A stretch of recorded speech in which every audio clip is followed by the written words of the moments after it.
views and opinions expressed in this program are those of the participants and do not necessarily reflect the views of BronxNet or the program underwriters.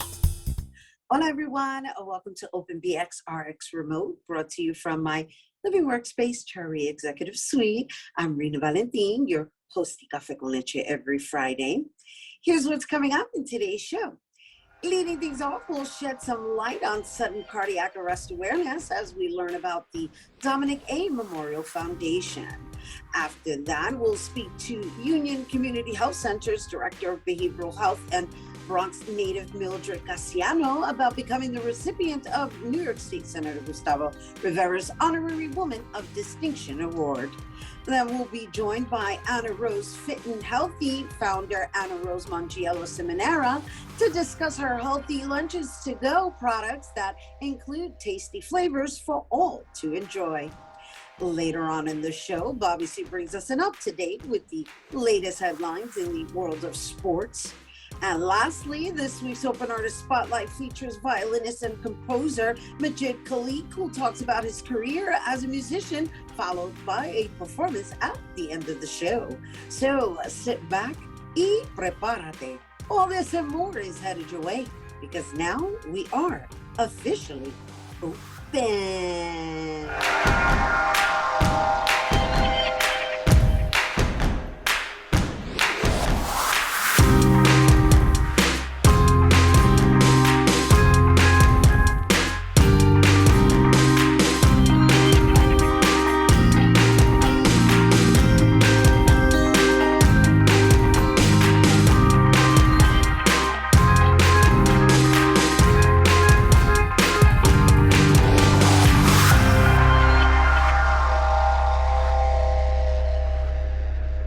Hey everyone, welcome to Open. I'm Rhina Valentin, your host of Café con Leche for the next hour. Always inviting you to get social with us online, that is. Tweet us and follow us on Instagram at BronxNet TV and like us on Facebook at Open BronxNet Television. And of course, while you're there, follow moi on Twitter, FB, Instagram, Insta Stories, and LinkedIn at Rhina Valentin. So October is Sudden Cardiac Awareness Month, and our first guest lost her son to a sudden cardiac arrest 12 years ago, which led her to create the Dominic A Memorial Foundation. The organization's mission is to educate, promote awareness, create legislation, effectuate dramatic change in screening, diagnosis, immediate treatment of sudden cardiac arrest. And joining us to tell us more, we welcome founder Melinda Murray-Nyack. Hello and welcome. Thank you, Rhina. Thanks for having me. It's a great opportunity to tell Dominic's story to save other lives. So I really appreciate being your guest this morning. Well, thank you, and thank you for your efforts and for making it your mission, especially after such a tragic loss, right? So let's talk a little bit about your son and what that was for you. Because obviously that was the catalyst behind creating this foundation and a movement, because that's what you're doing and that's what you've been doing for the past 11 years. Yes. So my son Dominic, he was just like any other kid. He was happy, energetic, athletic. He could be anyone's brother, son, child. And my son loved to play the sport of basketball. He was playing since the age of 7, CYO, AAU, varsity, and then he was about to play college basketball at Farmingdale State College. 7 weeks into his college career, he was playing a game of open gym pickup basketball in the college gymnasium. And in the middle of a routine layup, his heart stopped and he collapsed on the gym floor. No one recognized that Dominic was experiencing what later became known to me a sudden cardiac arrest episode. And why would they? He seemed vibrant. He was minutes before, going around the court and he was drilling and bawling. Why would they think it had something to do with the heart? They were not aware. They did not recognize the signs. And so what you're saying is that when he would go for physicals, he would actually be sent back with a clean slate of good health, in great health. Exactly, Rhina. He was diagnosed healthy at every well child visit. He passed every pre-participation sports physical. And just a few weeks before, going off to college, he was given the clean bill of health that he was okay to play. And that wasn't the case. We did not know that Dominic was born with a congenital heart defect until his autopsy revealed it. So in 2009, October 5th, 2009, it just made 12 years, Dominic died from a sudden cardiac arrest. And just 3 years before that, his father had a massive heart attack and died. So in the span of 3 years, I lost my entire family. I was suddenly a widow and a parent who lost her only child. Oh my, oh my, oh my. That's a lot. Yeah. Especially So, unexpected, right? Both were unexpected. Yes, and that's what this conversation is about, in just really taking whatever measures necessary to prevent, if at all possible, which is where this, we're calling it Dom Heart 21, was created and why it was created. So my condolences. I know Thank you. 12 years now, but I'm sure you're still feeling that deeply, because that was a lot right there, you know, a 3-year span, losing your family, and yet you're still forging forward, and now you're trying to make sure that it doesn't happen in other people's households. Yes. So doing research, trying to find out what happened to my son. What is sudden cardiac arrest? How come I didn't know about sudden cardiac arrest? How come no one knew what to do right away? I found out that it's preventable. 23,000 young people under the age of 18 die from sudden cardiac arrest every year. And it's preventable. It's preventable through heart screenings of youth. It's preventable through people knowing CPR and how to use an AED. It's preventable by having AEDs readily available to deliver that life-saving shock should it become necessary. Anyone can learn how to save a life. Preventive measures with educating people on sudden cardiac arrest, its signs, symptoms, and risks is important. And that's what we built this crusade on. That's what we built this mission on. Everything that Dominic did not have in his favor during that time, we built into his foundation, and we've achieved many milestones. But what it's doing for me is, I lost my only child, but someone else's child is able to go home to them. And that's what it's about. Right. And so you've created a legislation, right? So Dominic's legislation, which is the Dominic Murray Sudden Cardiac Arrest Prevention Act. And just talk to us and share with our viewers how you're implementing this in schools and how you're training individuals, and what that looks like as far as registering or even partnering up with schools so that they understand. Just reviewing everything that I've read, it's something that is, for me, something that should be required in every school to have. Yes. So let me just unpack it a bit about what the programs are. So legislation is critical. I'll start with that. For 10 years, we've been trying to ensure that schools, public and non-public schools, students and their families, educational staff, and athletic staff know about what sudden cardiac arrest is, its signs, symptoms, and risks. It took 10 years to get that legislation really pushed forward. And every year that it didn't make it through the session, we continued, we made that legislation stronger. We want to ensure that parents like myself, like you, like other parents out there, receive this information as part of pre-participation sports physicals, as well as permission slips, consent forms to participate in gym. I would like to point out that sudden cardiac arrest is the #1 killer of student athletes in the United States, and it's the leading cause of death on school campuses. So where would you provide this information so parents can know about it? How do you reach the households? Through the schools. It's right now on the governor's desk, waiting to be signed, and the New York State Assembly and Senate know the importance of this bill because they unanimously passed it in June. Now, in addition to understanding and knowing about sudden cardiac arrest, CPR and AED training is critical. Anyone can learn how to save a life. It's critical because knowing cardiopulmonary resuscitation and how to use an AED and understanding that the AED is so easy to use, just turning it on and following the prompts, and it can't hurt you. That device cannot hurt you. It only delivers a shock if it's necessary. That training is critical in the schools.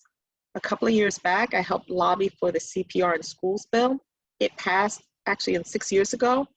In New York State, it's required for every student to learn CPR and how to use an AED before they graduate. And that was made possible through the American Heart Association. That's and wonderful. Yeah. No, I just in case people don't know what AED is, it's the automated external defibrillator, and that's actually an intimidating machine. So this is news to me as well. That's actually part of a program with students. That's wonderful. Yeah, and schools need to implement it more. It's been it's been passed for 6 years. Some schools have started it, and others are having a little trouble getting it, together to implement it in their program. And programs like myself, foundations like myself, the American Heart Association, a national organization that our foundation also collaborates with, Parent Heart Watch. Information is available out there on heart screening, CPR, AEDs, in many states. New York State should not be behind. And we were behind in so many areas, especially with the Sudden Cardiac Arrest Prevention Act, that is critical to a life-saving measure. And I also want to talk about heart screenings. Right. Heart screenings are critical too, because as I talked about, my son was diagnosed healthy. A heart screening that includes an electrocardiogram, EKG, and an echocardiogram, an echo, is critical. Kids need to be screened, whether they're competitive athletes or non-competitive. I mean, we provide free heart screenings twice a year, and so far, a little over 5,000 kids have been screened. 102 have been identified at risk, so their problems were detected. And out of the 21,000 people that we trained in CPR, 4 lives have been saved. So it's necessary. It is necessary, and it makes a difference. And I want to thank you for bringing it here to our viewers. Melinda Murray-Nyack, she's making sure that we are all operating with the intent of being thorough, right? Taking our health for granted. So thank you again for sharing your story, and thank you for forging forward with this mission and for choosing to save the lives of our future generations. All right, you guys, once again, to donate and learn more information about Heart 21, you can visit heart21.org. All right, we have to take a quick break, but when we return, we'll talk about how one Bronx native is being honored for her service during the pandemic. Don't go anywhere.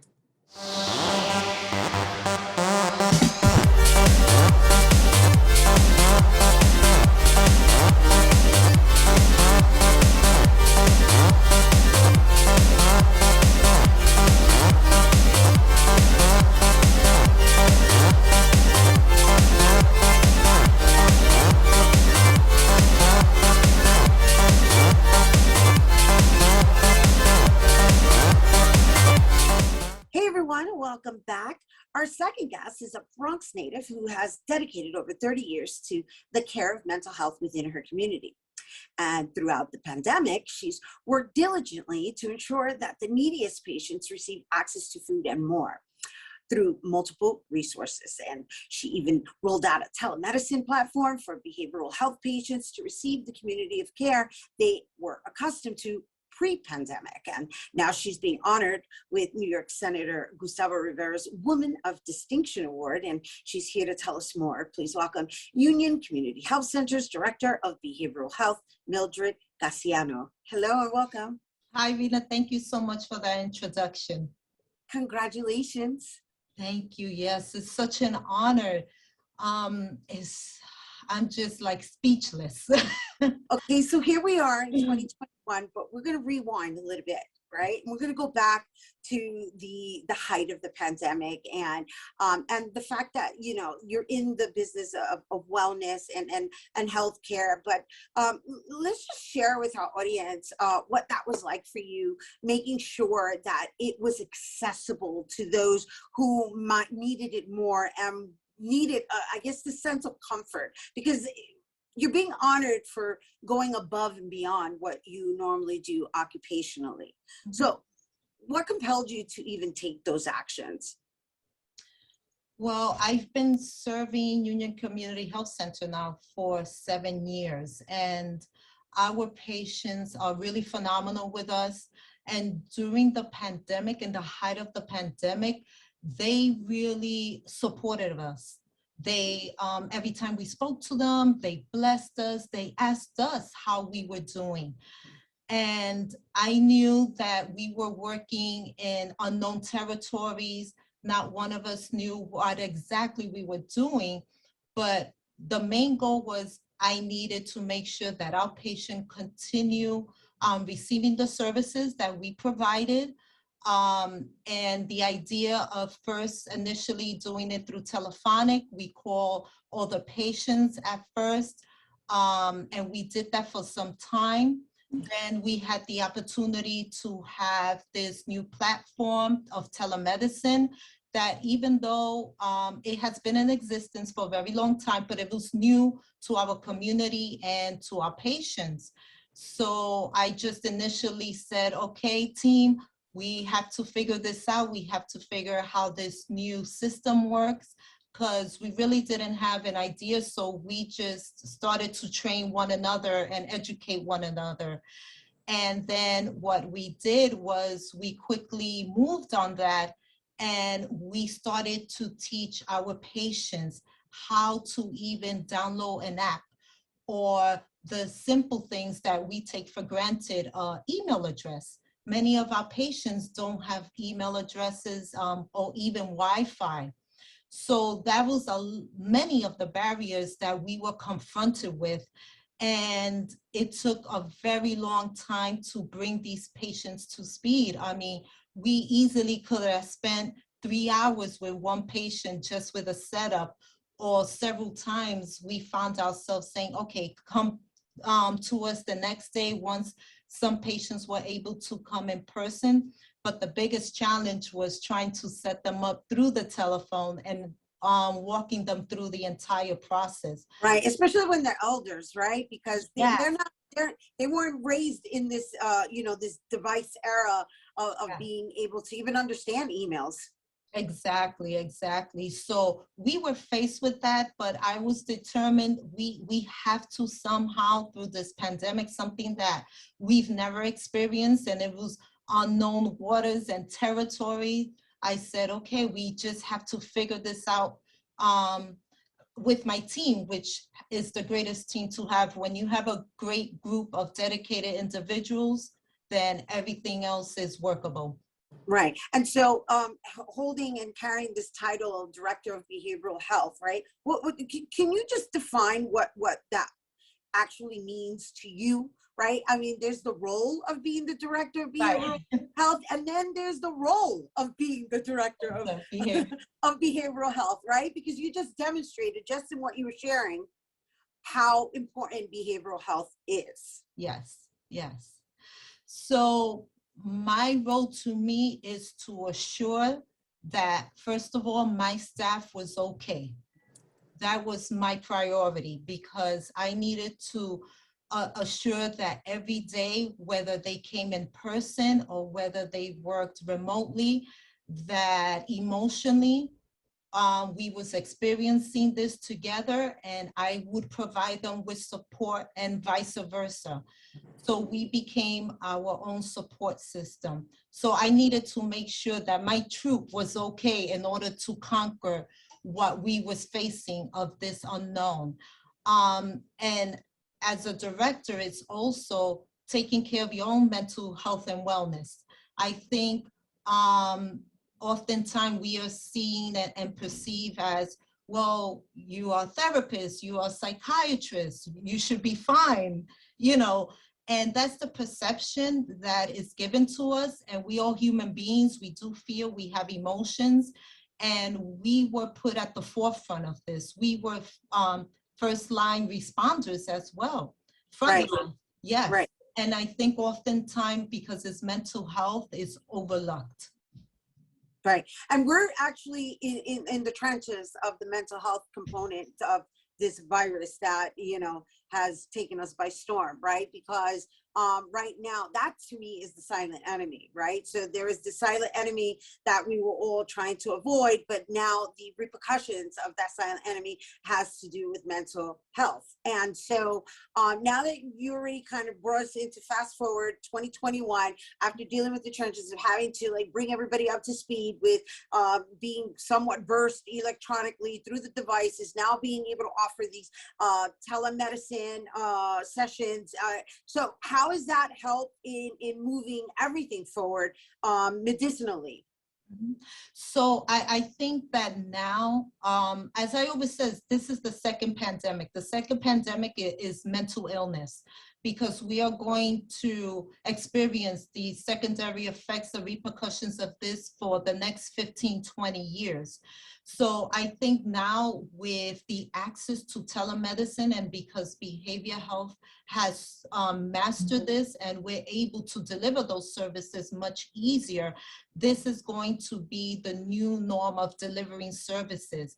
And just another area, instead of just having the patient come in, now we can really do telemedicine.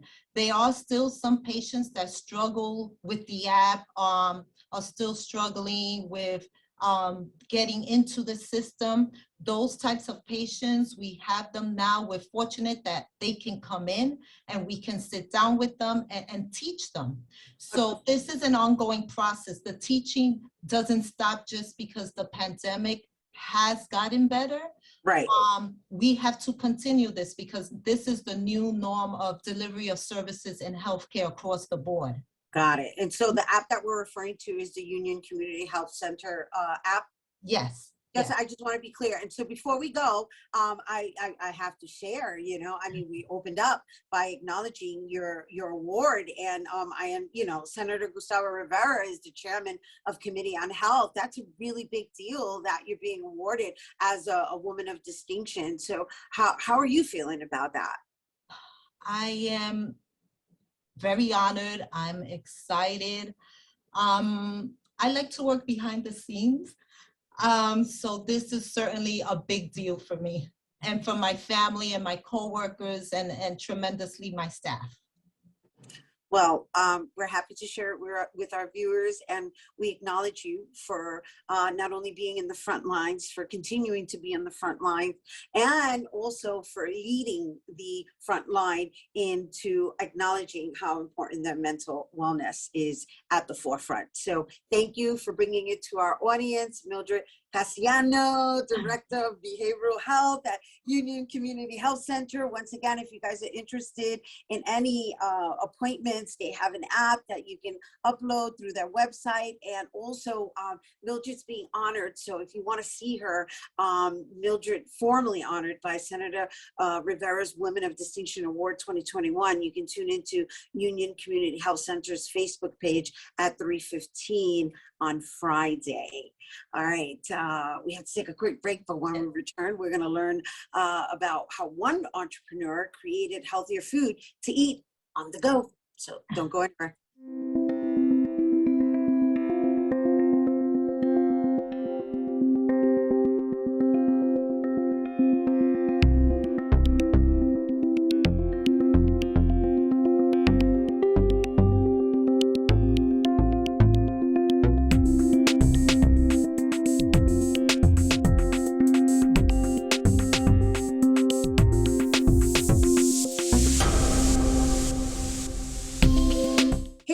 Welcome back.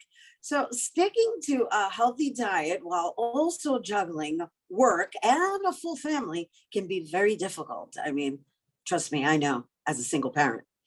So our next guest, she is an entrepreneur and mother who decided to create the AnnaRose Fit and Healthy Lunches to go, affordably filled with tasty choices. And she's here to tell us more. Please welcome AnnaRose Mongiello-Ciminera. Hello and welcome. Hello, Rhina. Thank you so much for having me today.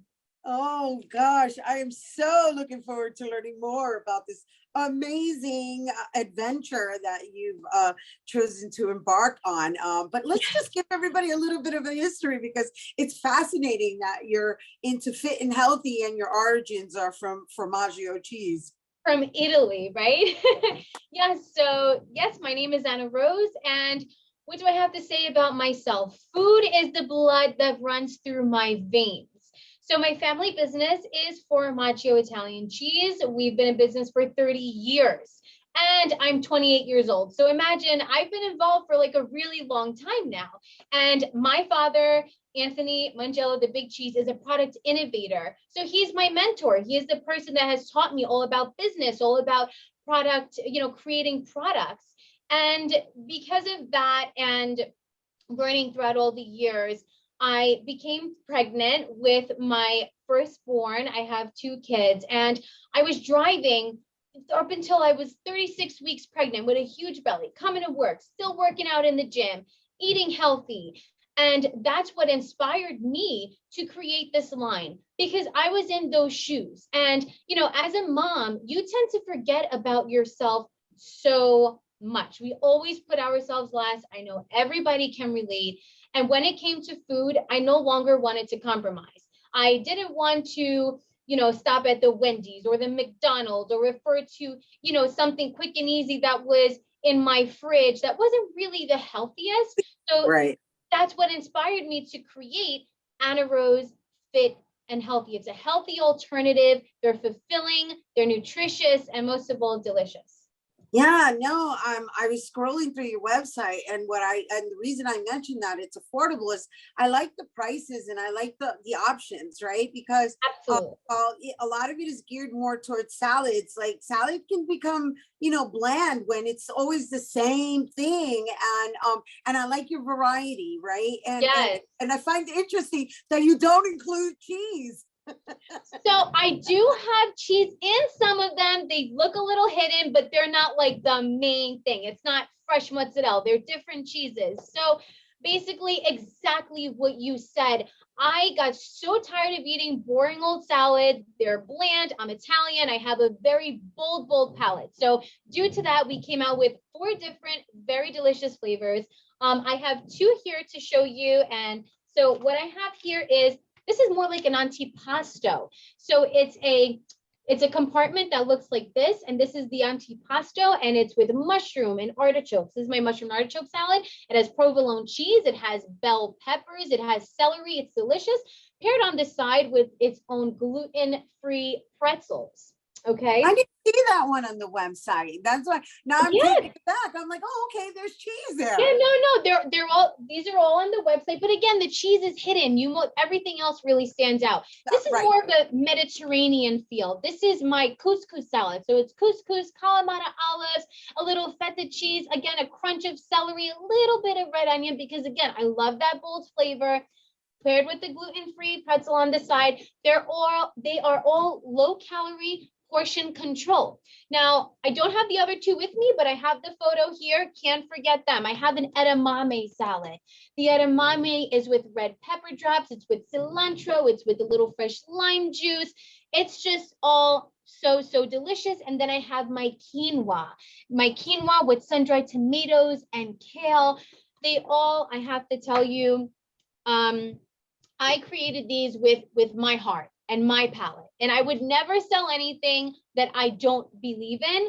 I absolutely love and adore each and every flavor. Again, created from love, Right, from love and from experience too. Because again, as a mom, from a mom to a mom, I understand the motivation behind even creating this. And it's something like, it's a grab and go, whether you're I want to eat before I pick up my kid from lunch, so I got my meal done and over with. You grab your AnnaRose Fit and Healthy and you're good to go. Low calorie, portion controlled. The edamame and the quinoa and the mushroom artichoke is gluten free. Of course, couscous is gluten, but I do love a little bit of a carb, but again, it's healthy. It's okay. It's a healthy alternative for us women to refer to and feel mostly satisfied after we eat it. And then another best thing is that I learned that I have people that don't only buy it to eat lunch, but for dinner too. Sometimes they'll add grilled chicken, add a head of romaine to it. It's great. Yeah, no, and what's really great is the portion control that you're talking about, right? Because it looks, I was going through the website and I was like, oh no, this is a really good deal, right? That's the other good part is $5. the pricing. $5 per meal. You can't go wrong for such a delicious, healthy, trendy, cute lunch to just grab and go, right? And you sell them in bulk, right? So that was Yeah. the other thing. It's like you can buy them in sets of 3s or 5s or 10. And again, as a mom who's always on the go, I was in my glory going through your website. I'm serious. Thank you. I was yes. And I understand that you've already started your expansion or you're expanding on a daily basis, but we didn't exactly say when this particular aspect of your business flourished, right? When did you find this? Okay, so it all started as a vision 3 years ago. And, it really takes a lot to make a business, and especially when you're a mother, because, it's not, my father is running a multi-million-dollar company. He's not walking into business saying, all right, guys, where are we with AnnaRose Fit and Healthy? No, I had the tools, I utilized them, and I pushed and I learned and I pushed and I did what I had to do. So this is where we are today. We're selling online. Each and every day we are expanding into supermarkets. I'm just, very motivated. I knew that, listen, being a mother and a wife is the biggest blessing that has ever been given to me.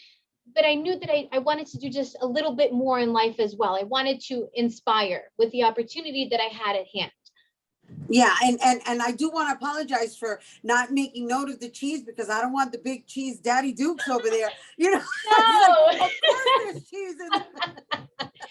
We got cheese everywhere. No, it's all good. Yeah, thank you. So you did mention that you've expanded into supermarkets and Yes. And of course it's available online. Is there anything, any last words you want to share with our viewers with regards to just, I know you're a mom of 2, I'm a mom of 1. Especially during this particular time that we have been living in this place of convenience in ordering and having things delivered. And I mean, I was even doing some of these programs online in which, they would send me a package of food and then I would cook it. And I don't really want to name any of them because I'm not really using their services anymore. But the point is that we are living in a world of convenience right now. Yes, we are living in a world of convenience. Whether you're a mom or whether you're not a mom, I know we're all busy. We're all on the go. I was inspired to create this. And I just want to let everyone know you're not alone. We're in this together. Mental health is everything. And if you feed your body is your temple. If you feed your body with things that are nutritious, your body will thank you. Your mind will thank you. Your family will thank you because your mood really affects everybody around you. And I feel like that is so important. You're absolutely right. And it turns out that we just happen to have a conversation on mental wellness. And that is the primary focus moving forward from having overcome or being on the other side of the pandemic, we'll say, right? But before we go, I want to just some clarity on ordering it online, right? Because we're talking salad and we're talking a certain lifespan in the food. So is there like a certain time that a person needs to order in order to have the food delivered by, a time where it's still, salad, it spoils after a certain time. So because they have to stay on the supermarket shelves, of course, we had to play with different ingredients, and meaning these nutritious ones were the perfect ones that we picked. So AnnaRose Fit and Healthy, we have a 30-day shelf life.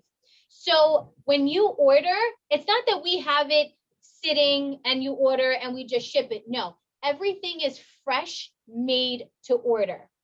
So when you order, then everything gets processed, and then that very next week we ship right to your door via UPS. Awesome. Wonderful. Thank you. Thank you so much, everyone. Thank you. AnnaRose Thank you for having me.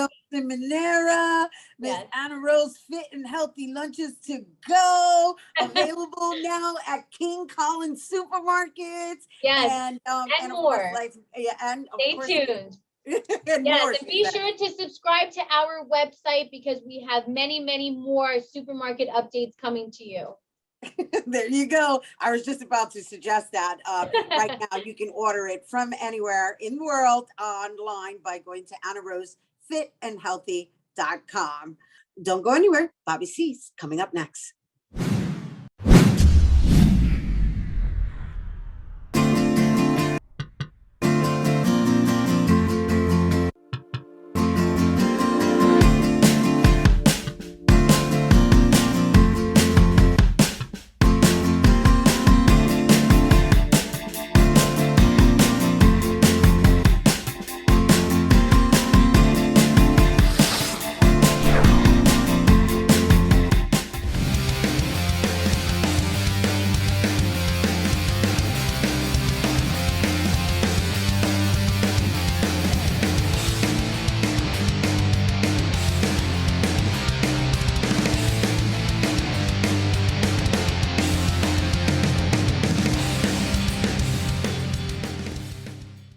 Let's get this 5-on-5 on the road. We begin with a bling ceremony, as in we finally have a ring ceremony at the world's most famous arena, Madison Square Garden.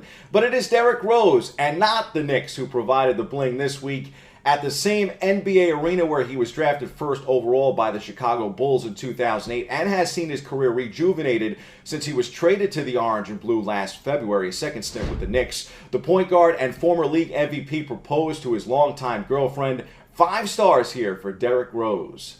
So, while D. Rose was coming up roses in the love department, see what I did there? Julius Randle was delivering a 4-star conclusion to last Friday's preseason matchup with Washington. You could say that Randle foiled DC with some wizardry of his own against the Wizards. Good enough here for number 4 on this 5-on-5 countdown. Here's Tibbs on the shot and the Knicks win. We didn't want him to leave any time on the clock, just make the shot, end the game, get the win.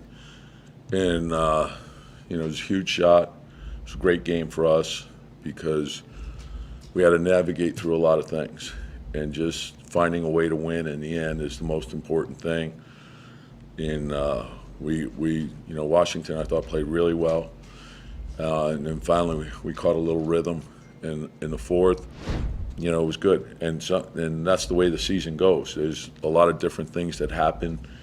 And then you start to search when you get in a hole like that and you find something, a group that's working well, and you let them go. And they did a really good job. The NBA season became official this week. The NHL had already kick-started its campaign. In at number 3, the Broadway Blue Shirts sink Montreal 3-1. The victory over the Canadiens, their first of the regular season. Yeah, I think we're building on something good here.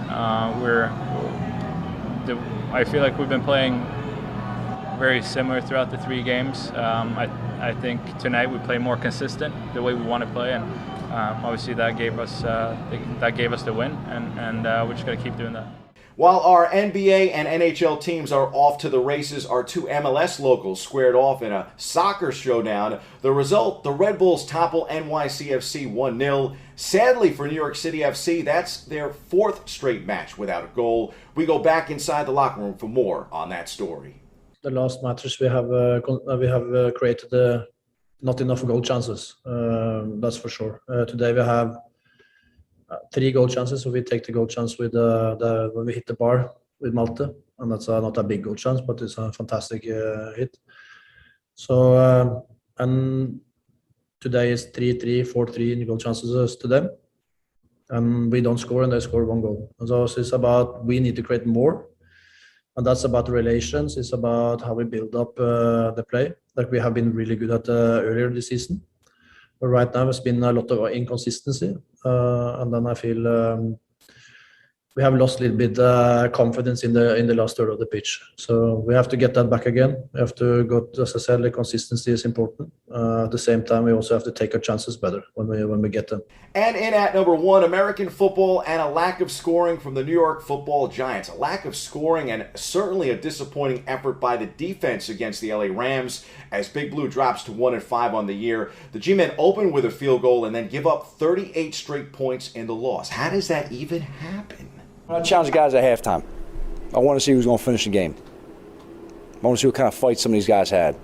So we'll go through the tape, but there were some guys I could see with the eye test right away. There were some guys that fought and finished right there, and that's how we're going to do things around here. So we're going to compete for 60. We got to do some things technically better, fundamentally better calls at times. But I want to see who's going to finish this game, who's going to fight. I just wanted to get out here and face it, man. I want to get out here and speak to you. I'm one of the captains. Obviously, I pride myself on setting the tone and pride myself on doing things the right way and practicing the right way and treating people the right way and being a role model, being a leader. And, a few weeks ago, I was one of the last people to talk. And I believe our receiver, Colin, was the first one to talk. And I remember someone said, unbelievable, he's the first person to talk. So I was like, you know what, I'm going to be the first person to talk today. I'm going to come out here, own it, speak to you guys, explain the best what I felt happened. And really, we got a unified locker room regardless of how it may look right now. We got to work on that, but the players want to take ownership, and that's why I'm out here first today. Now, here's 5 sports stories trending into the weekend. In at number 1, the Knicks open the season Wednesday at home against Boston. They play game number 2 tonight in Orlando. That game tips at 7 p.m. against the Magic. Meantime, the Nets opened the season against the reigning champion Bucks in Milwaukee earlier this week. They too play their second game of the year tonight. Brooklyn is on the road in Philadelphia to take on the Sixers. Tip-off is 7:30 p.m. Nets take the 2 spot even without the unvaccinated Kyrie Irving. At number 3, Formula One rolls into the U.S. for its lone American Grand Prix on the calendar. F1 is at the Circuit of the Americas in Houston, Texas on Sunday. You can watch here in the U.S. on ESPN. Lights out, and away we go at 3 p.m. Eastern. In at number 4, the New York Jets come off the bye week and head to Foxborough for a showdown with rival New England. Week 7 kicks off at 1 p.m. on Sunday. The Pats are 2-4, the Jets are 1-4. Not like the old days, but should still be a very good game. The G-men can share number 4 here with the Jets since both teams essentially could be good enough to form maybe one half of a good NFL team, and I'm being generous here this morning. The Giants are home Sunday to host Carolina, 1 p.m. kickoff against the Panthers. And closing out this 5-on-5, we highlight the Fordham Rams here in the Bronx. Fordham football has their longest win streak in 8 years. Yes, indeed, the latest W, a resounding 66-21 victory over Bucknell. Quarterback Tim DeMorat tosses 6 touchdowns to tie the school record for the Rams. The Rams are 4-3 and have won 4 straight. They host Lehigh on Family Weekend this weekend. Kickoff is at 1 p.m. at Rose Hill. That's 5-on-5. We head to the C-list for a valuable lesson courtesy of one WNBA star.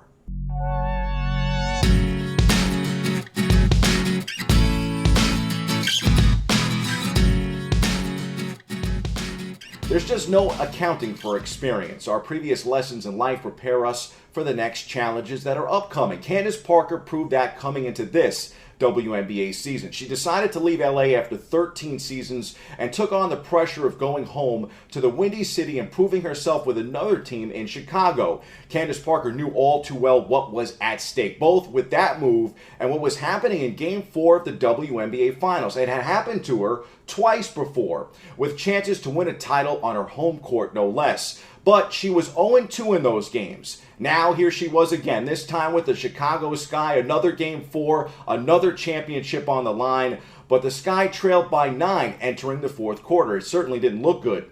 Parker had already felt 2 gut-punch playoff exits with the Sparks the last 2 seasons. She was even benched during the 2019 WNBA semifinals. But all that came before helped make what happened on Sunday a reversal of fate for Parker. Parker won her second WNBA title, leading the Sky to their first championship in franchise history with an 80-74 win over the Phoenix Mercury. With her WNBA championships, 2 NCAA titles, and a pair of Olympic gold medals to her credit, Parker has done her share of winning in her career, but it's been the losing that has taught her the most, she says. She said falling short has been a big part of reaching the highest heights. I just think that there's growth in those moments that are heartbreak. Like I remember Sophia Young's shot when it went in. I remember Brittany Griner's turnaround. I remember Maya Moore hitting that shot. I remember every single one of those shots. And I was like, if that's going to be the case, like I'm going to go down swinging. Our group's going to go down swinging. Like we still have to maintain composure. And I think that because of that, like some of this was the case, this game, you know, like I think the heartbreaks hurt, but like this one's so sweet. Like to do it with this group, I love this group. I love this team. And to do it here at home, I mean, it's just like, it was almost all of those heartbreaks, like it was just supposed to be. Wise words from the WNBA champion herself. That's your look at sports. I'm Bobby C. Enjoy Boston, Houston, and Atlanta, LA, and the Final Four of the baseball postseason. Looking very much forward to the World Series, folks, as much as it would have been nice to see the Yankees or Mets playing in the Fall Classic. Maybe tough years for them will help them get back on top, too. It's all about perspective. See you Monday morning.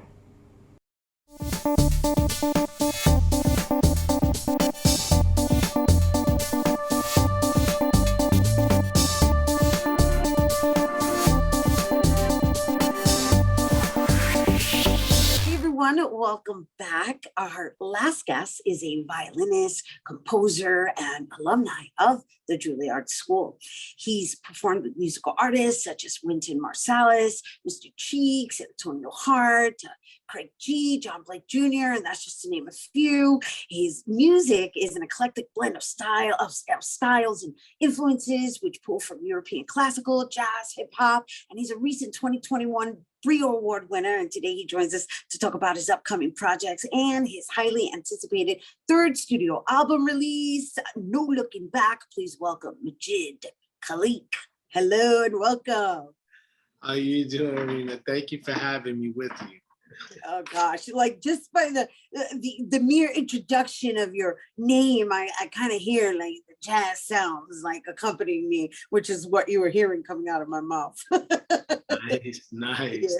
Yeah. I'm glad to. First and foremost, congratulations on your 2021 Brio Award. Bravo. Thank you. I appreciate it. Thank you so much. We really worked hard for that, so we appreciate it. I would imagine so. What's it at now? Like $5,000 or something? It's about 5 right now. Yes. And much needed fundage for some of the upcoming project. Exactly. And you know, the thing about it is that I feel that musicians really got hit hard during this particular time. And I say that not because I'm sure you found other ways to be creative and remain active. And I know there were virtual presentations, but the way you all operate is like you vibe off of each other. So you need to be with each other. So aside from the lack of venues to perform at, and of course that missing of human connection, what does it mean for you to like just be in the stage of reopening and of course winning this wonderful award, this grant from the Bronx Council on the Arts? Well, I mean, it's always nice to be able to be in a room with your colleagues and be able to gain inspiration from their ideas and to add to the compositions that you put forth in a musical space or a performing space.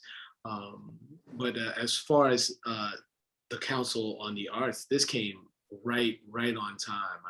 I've been working on this album for about a year and a half, and I was hitting the wall. I was really coming up with ideas because obviously, as you know, the pandemic dried up so much of the work. And so, I found myself really having to put it on the shelf and having to kind of hold it off while I maintain my livelihood and family life. So they came in. When you say put it on the shelf, you're talking about putting the instrument on the shelf, because it sounds to me like you were actually working on the creative process. I mean, you have a whole album, right? Sure, absolutely. No, not put the instrument on the shelf, but put the process of mixing and mastering, because that's a whole financial side. Once you record the piece, the album, the engineering aspect of it, Sure. the studio production component. I get it. I get it. Yeah, I get it. But you were still creating, and that's a wonderful thing, right? Yeah. And so now you've got. I found doing online performances with a couple of my buddies and some cameras and some really fine, studio kind of hardware that we kind of put together, a way that we were able to continue performing. So when you say that, so you guys were like actually jiving together on a platform, on a virtual platform where you were in different locations? Yes. And that the pandemic lasted and is still going on, but after like about 7 months or something, or 8 months of like doing these like videos where you would send someone a video and then they would cobble it together on like whatever editing platform we had. We decided, folks were getting tested. We would come into a space, no audience, and just put up some cameras and do it that way. So yeah. But isn't it amazing though how we adapt though? Isn't it amazing how when you just love what you do that you find a way to make it happen? Oh, absolutely. I mean, to be honest with you, music as it is for you, your art form, arts are the reason why we live. It's our motivating factor for getting up in the morning. And being able to adapt was essential, and we just did it, and I'm grateful that I did. Right. And we're grateful that you did too, because now you got a new album coming out, and of course it's called No Looking Back, which is what we're doing right now. But it's all good because you got to know where you came from in order to know where you're going. Absolutely. Well said. Absolutely, I agree. So let's talk about that. Let's talk about that before we go. Yeah. So the album No Looking Back is an album that is 10 songs. The inspiration for it is really kind of synth and 80s inspired jazz infused music. So it's a fusion of those 80s synths with the more modern jazz and a lot of influences from hip hop. So we got a lot of like more, but it's a fusion of those things. And I talk about on the album, just love, of course, is always a topic that's very important, but also happiness. I mean, it's 50% vocal and it's 50% instrumental, and no matter which one they are, it's talking about joy and it's talking about love. And I felt that the pandemic allowed me to reflect on those in a really meaningful way. Yeah, no, it sounds lovely. I'm looking forward to hearing it myself. Just by what you just shared, what I was able to pick up is really where we're at now in diversity and inclusivity being at the forefront, just by the mere fact that you fused music together, right?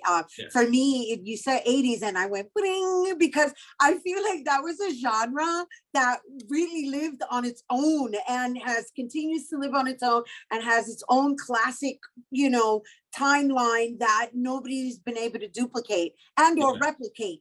Not to replicate it in repeating it, but to have like that same capsulated impact. Right. Well, I feel that it has that. I mean, we did well to use certain synths that were from that era.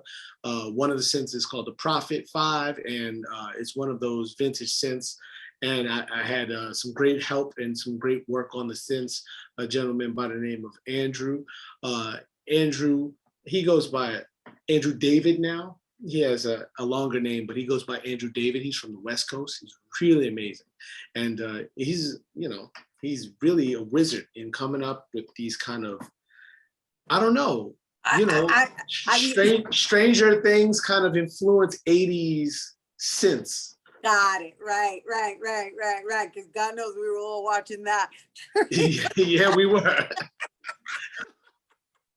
So all right. So before we go, when's it gonna drop? So because I know you're gonna give us a little taste of something after we come back from break. But when is the whole album gonna be released? Sure, the whole album should be released in early 2022. we're looking to release that. But actually, we're going to be releasing a single in the next month or so. So we're looking to release a single, and then we're going to put the whole project out in 2022. That's what's up. And of course, you know, people can listen to your stuff right now on YouTube. But don't go nowhere, because he's going to give us a taste right here exclusively for us in our Open Artist Spotlight. So don't go anywhere.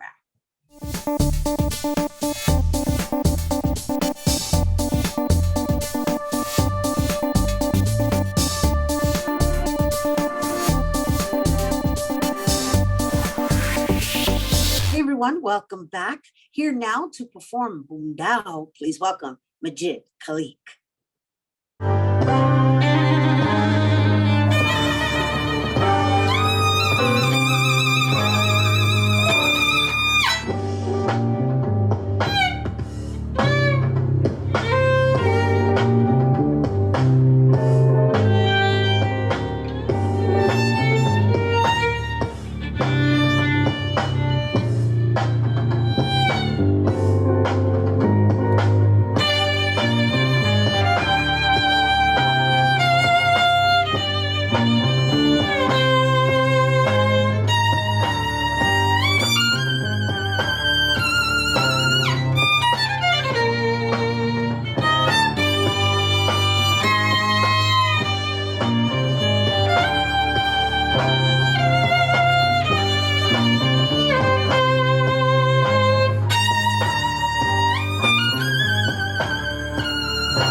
Bueno, talk about trending with passion. There you have it.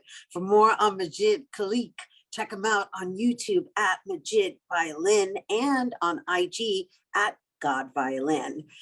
But check it out. He also has a special performance coming up November 8th on the Queens Public Library's Facebook page at 7 p.m. So be sure to tune in.